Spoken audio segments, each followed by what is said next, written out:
Welcome to special analysis. నేను రమా మండవ. ఈరోజు అనాలిసిస్లో భాగంగా మనం తీసుకోబోతున్న టాపిక్ ఏంటంటే దేవినేని ఉమాకు చంద్రబాబు నాయుడు క్లారిటీ ఏ పదవి ఇవ్వబోతున్నారండి అని చెప్పేసి ఒక క్వశ్చన్ మార్క్తో టైటిల్ పెట్టున్నాను నేను ఈ రోజున. ఎందుకంటే దేవినేని ఉమాకు సంబంధించి ఆయనకి నిజంగా పార్టీలో ఏ పదవి ఇవ్వబోతున్నారు అనే అంశానికి సంబంధించి చాలా రోజులుగా ఇది హాట్ టాపిక్ అవుతూ ఉంది.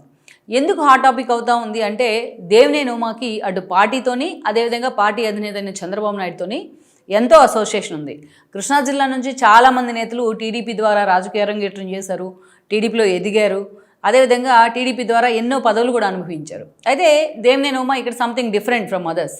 నిజంగానే ఒక లాయల్టీ ఉన్న నేతగా చంద్రబాబు నాయుడికి ఆయన పేరు తెచ్చుకోగలిగారు చాలా తక్కువ సమయంలోనే.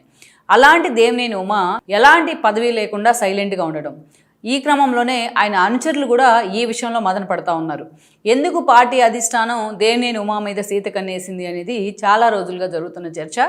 దేవినేని ఉమాకి గతంలో ఎన్నికలకు ముందు హామీ ఇచ్చినట్లే ఏదో ఒక నామినేటెడ్ పోస్ట్ ఎందుకు ఇవ్వట్లేదు అనేది ఇంకో చర్చ ఆయన అనుచరుల్లోని, ఆయన సానుభూతి పరుల్లోని. అయితే ఈ విషయంలో చంద్రబాబు నాయుడు పూర్తి స్థాయిలో క్లారిటీతో ఉన్నారు.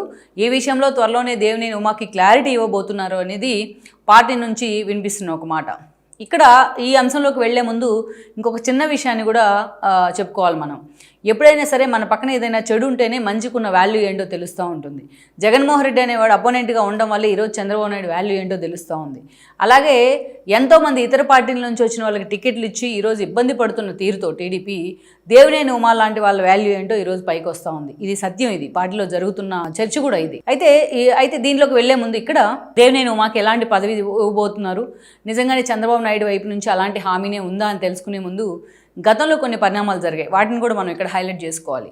తన అన్న రమణ మరణం తర్వాత దేవినేని ఉమా బై ఎలక్షన్స్ రూపంలోని ఏదైతే టీడీపీతోనే అసోసియేట్ అయ్యారు, అప్పటి నుంచి కూడా మ్యాక్సిమం అప్రతిహతంగా తన విజయయాత్రను అయితే కొనసాగించారు ఉమ్మడి కృష్ణా జిల్లా నుంచి.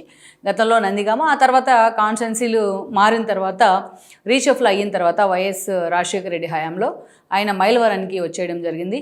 దెన్ మైలవరం నుంచి పూర్తి స్థాయిలో 2009లో ఆయన ఎమ్మెల్యేగా గెలిచారు, అదేవిధంగా 2014లో కూడా గెలిచారు.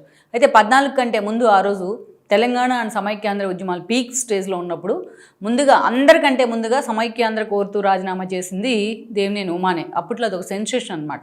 తెలంగాణ టీడీపీ నేతలు కూడా ఆయన టార్గెట్ అయ్యారు ఆ రోజున. ఇక ఆ తర్వాత 14లో చంద్రబాబు నాయుడు పాదయాత్రలో కూడా వస్తున్న మీకోసం పాదయాత్రలో చాలా కీలక పాత్ర పోషించారు ఆయన దేవినేని ఉమా.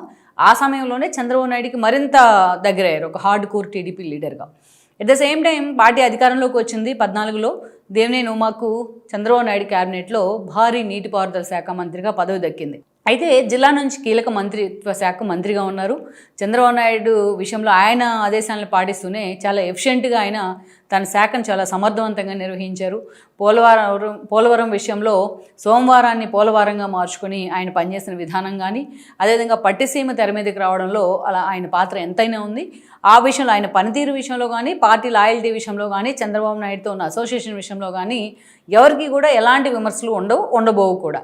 అయితే అట్ ద సేమ్ టైం జిల్లాలో ఒక సీనియర్ నేతగా ఉండి, సీనియర్ మంత్రిగా ఉండి ఆయన మిగతా నేతలు ఎవరిని కూడా ప్రోత్సహించలేదు 2-2 పార్టీ అనేది ఒక విమర్శ ఉంది ఆయన మీద. అందుకే మనం చూస్తే ఆ పార్టీలోంచి బయటకు వచ్చిన వాళ్ళు కొడాలి నాని ఆయన ఎన్నోసార్లు టార్గెట్ చేశారు, ఒక వల్లభనేని వంశీ ఆయన ఎన్నోసార్లు టార్గెట్ చేశారు, ఒక కేసినేని నాని లాంటి వాళ్ళు కూడా ఆయన ఎన్నోసార్లు టార్గెట్ చేసే ప్రయత్నం చేశారు. అలా తన పార్టీలోనే తన సొంత వాళ్ళకే, తన సొంత సామాజిక వర్గం వాళ్ళకే దేవినేని ఉమా టార్గెట్ అవుతూ వచ్చారు. అంతేకాదు ఇక్కడ వీళ్ళంతా టార్గెట్ చేస్తున్నారంటే వీళ్ళెవరు కూడా ఈరోజు పదవులు అనుభవించి బయటికి వెళ్ళారు వైఎస్ఆర్సీపీలోకి, కానీ పదవి లేకున్నా ఈ రోజున పార్టీతోనే దేవినేని ఉమా అంటుపెట్టుకుని ఉన్నారు. అది మనం అండర్లైన్ చేసుకోవాల్సిన పాయింట్. అయితే ఇక్కడ నుంచి మొన్నటి ఎన్నికలకు ముందు స్థానికంగా కూడా ఆయన మీద కొంత వ్యతిరేకత వచ్చింది. బొమ్మసాని సుబ్బారావు లాంటి వాళ్ళు టికెట్ మాకే కావాలి అంటూ కూడా అధిష్టానాన్ని కోరడం జరిగింది. ఒక అసమ్మతి అయితే స్టార్ట్ అయింది. ఇలాంటి సందర్భంలోనే అటు వసంత కృష్ణప్రసాద్ కూడా ఏదైతే జోగి రమేష్ కారణంగా సఫకేషన్ ఫీల్ అయ్యారు, జగన్మోహన్ రెడ్డి కారణంగా ఆ పార్టీలోంచి బయటకు వచ్చే ప్రయత్నం జరిగింది. సో వసంత వస్తున్నారు కాబట్టి దేవినేని ఉమాని పక్కన పెట్టాల్సిన సందర్భం పార్టీకి. ఆ రోజు అందరూ కూడా దేవినేని ఉమా పార్టీ మీద తిరగబడతారేమో అనుకున్నారు, కానీ ఆయన చంద్రబాబు నాయుడు పిలిచి మాట్లాడిన తర్వాత చాలా కూల్ అయ్యారు. వసంత వచ్చినా నాకేం అభ్యంతరం లేదంటూ కూడా పూర్తి స్థాయిలో వసంతకి టికెట్ ఇచ్చినా కూడా ఆయన ఆమోదించారు. సో దేవినేని ఉమాకు ఏదో కీలక పదవి ఇస్తాను అన్న విధంగా పార్టీ నుంచి హామీ లభించింది. చంద్రబాబు నాయుడు ప్రకారమే నేను వెళ్తానని చెప్పి కూడా ఆ రోజు స్టేట్మెంట్ ఇచ్చారు. సరే వసంత గెలుపు కోసం పనిచేశారా పని చేయలేదా అన్న కొంత నెగోషియేషన్ ఉంది, కానీ దాన్ని మనం పక్కన పెడదాం. వసంత ఈ రోజున ఎమ్మెల్యే కావడం జరిగింది. అక్కడ దేవినేని ఉమాకు పార్టీ అధికారంలోకి వచ్చిన దగ్గర నుంచి మొదటగా ఆర్టీసీ చైర్మన్ అనుకున్నారు, అది కొనకళ్ళ నారాయణకి వెళ్ళింది. అదేవిధంగా చూస్తే అనేక రకాల ఒక రాజ్యసభ గురించి కూడా చర్చ జరిగింది. మోపిదేవి రిజైన్ చేసినప్పుడు మధ్యలో ఎమ్మెల్సీ ఇచ్చి మంత్రిని చేస్తారని చర్చ జరిగింది. ఇవన్నీ కేవలం చర్చల వరకు మాత్రమే పరిమితం అవుతున్న పరిస్థితి ఉంది. అవి వర్కౌట్ కావట్లేదు, అవేమీ కూడా అన్న ఒక అసంతృప్తి ఆయన ఫాలో అవుతున్న ఆయన క్యాడర్లో ఉంది.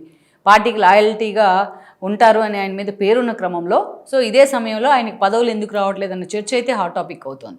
అయితే ఇక్కడే ఒక ట్విస్ట్ ఏంటంటే ఇటీవల చాలా ఏదైతే కృష్ణా జిల్లాకు సంబంధించి ఒక తిరువురు ఇష్యూ చూసాం, ఒక వసంత వర్సెస్ జోగి అనే ఇష్యూ చూసాం. ఇలాంటి ఇష్యూస్ తెర మీదకి వచ్చిన తర్వాత దేవినేని ఉమా ప్రయారిటీ ఏంటి అనేది పార్టీలో తెలుస్తూ ఉంది.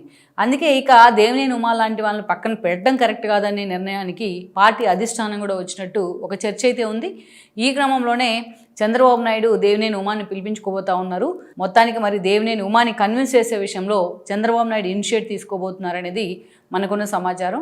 మొత్తానికైతే మాత్రం నిజంగానే దేవినేనికి ఈ సమయంలోనైనా పదవి దక్కుతుందా, లేకుంటే ఇలాగే ఆయన్ని సైలెంట్గా ఉంచే ప్రయత్నం చేస్తారా అన్నది మనం వేచి చూడాలి.